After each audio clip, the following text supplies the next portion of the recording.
Today we are discussing the most pressing issues in financial markets with BP Bank Chief Investment Officer Felix Brill.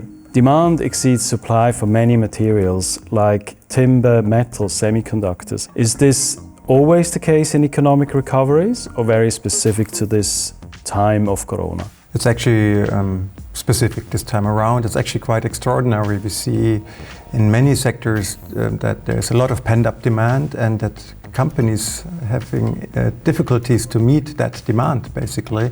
So we see issues in supply chains, we see disruptions, we see like a scarcity in some of the good raw materials, intermediaries goods, and this leads to increasing prices and delays in projects.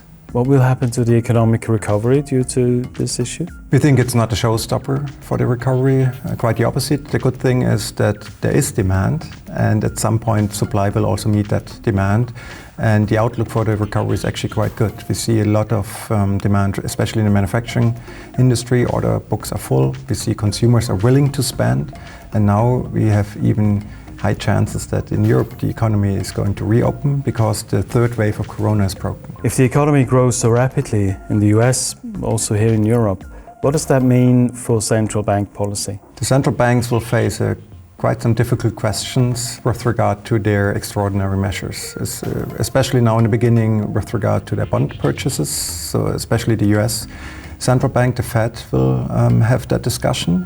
So the question there will be when and how will the Fed start tapering. And where will the yields go? They will go up.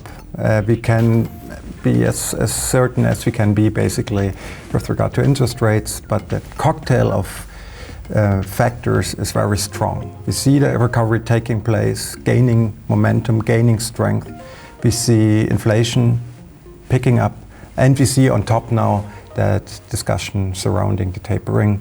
This cocktail will lead to higher yields. Could we see yields above zero in Switzerland and Germany?